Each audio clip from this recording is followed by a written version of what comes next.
আর শায়েক তো সস্তা। আমাকে একজন বলছে শায়েক, আর নামলাম গাড়ি থেকে, বলছে শায়েক কেমন আছেন। আপনি শায়েক শব্দের কি অর্থ জানেন? শায়েক মানে কি? আমি কি ওস্তাজ? শায়েক মানে যদি ধরেন বৃদ্ধ, আমি কি বৃদ্ধ? মানে বাস সবাই ঢালাও শায়েক এখন। আর এমনও শায়েক দেখেছি প্রোগ্রামও করেছে, কুরআনই তো তেলাওয়াত করতে পারে না, বিশুদ্ধ করে কুরআনই তেলাওয়াত করতে পারে না। কোরআনের মদ মাখরাজ তাজবিদ এগুলো ঠিক হচ্ছে না, কোথায় ইখফা কয়, কোথায় গুন্না হয়, কোথায় টানতে হয়, কোথায় টানতে হয় না, কোন অক্ষরের উচ্চারণ কেমন, এতটুকুই জানছে না। আলহামদুলিল্লাহি রাব্বিল আলামিন ওয়াসসালাতু ওয়াসসালামু আলা রাসূলিহিল আমিন ওয়া আলা আলিহি ওয়া সাহবিহি আজমাইন, আম্মা বাদ। আউযু বিল্লাহিস সামিউল আলিম মিনাশ শাইতানির রাজীম মিন হামজিহি ওয়া নাফখিহি ওয়া নাফসিহি।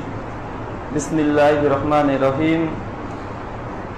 ইয়া আইয়ুহান নাসু তাকু রাব্বাকুমুল্লাযী খালাকাকুম মিন নাফসিন ওয়াহিদা ওয়া খালাকা মিনহা যাওজাহা ওয়া বাসসা মিনহুমা রিজালান কাসীরা ওয়ান নিসাআ। আর আমি মাদ্রাসাতে পড়াশোনা করিনি, আমি জেনারেল শিক্ষিত মানুষ। Primary, high school, intermediate Naogaon সরকারি কলেজ থেকে কেমিস্ট্রিতে অনার্স। আপনি তো মাথায় তুলে বসে রাখছেন, ডেকে নিয়ে আসছেন। বাংলাদেশে তো আকাল পড়ে গেল, দেশের বাইরে থেকে নিয়ে আসতে হবে এখন। বাংলাদেশে তো আকাল পড়ে গেছে আলেম ওলামার, সুবহানাল্লাহ। দায়ী হওয়া ভালো, দায়ী হওয়া ভালো জিনিস, কিন্তু দায়ীদের উচিত না আলেমদের মতো জায়গায় নিজেকে জাহির করা। দায়ী আর আলেম এক জিনিস নয়। দায়ী হওয়া ঠিক আছে, আপনি দাওয়াতি কাজ করেন না, সমস্যা কোথায়? নিজেকে আলেম পরিচয় দিচ্ছেন কেন? এত বড় আলেম আমি, বাহাসে আসো, আমার সাথে বসো।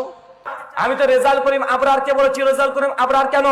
ওদের 14 গোষ্ঠী যারা আছে, রেজাল করিম আবরার, লুৎফর রহমান ফরাজি, মুফতি শফি কাশেমি, শামসুদ্দোহা আশরাফি, রিজওয়ান রফিকি, এই 5 জনের মধ্যে যে কোনো একজন যখন বসতে বলবে আল হাদিস থেকে ইখতিলাফি মাসালা নিয়ে, আমি তখনই তাদের সঙ্গে বসে তাদের মাসালাকে যদি উলঙ্গ করে ছেড়ে দিতে না পারি, এই মাইকে কোনো আলোচনাই করবো না।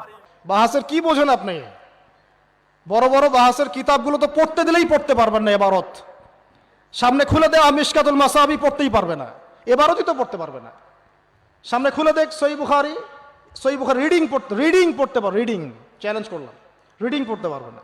এত সহজ মনে করেছেন নাকি? এবারত পড়া শিখতে 10 বছর লাগে, 8 বছর লাগে। আমি এখনো শিখছি, এখনো শিখছি। যত শিখছি আমি একটা জিনিসে ফিল করছি যে ইসলামের জ্ঞানের মনে হয় 10% আমি এখন অর্জন করতে পারিনি।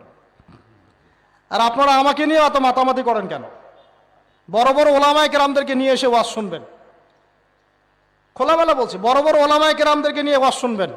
আল্লামা তকি উসমানের নাম শুনেছেন? মানুষ নামই শোনে নাই। জগৎ বিখ্যাত একজন নাম শুনেছেন? শুনেন নাই।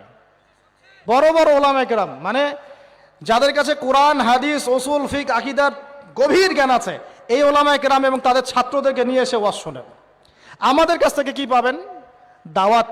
ওই যে বললাম দাওয়াত। ভাই নামাজ পড়েন, যাকাত দেন, সুদের কাছেও যায়েন না, জেনার কাছেও যায়েন না।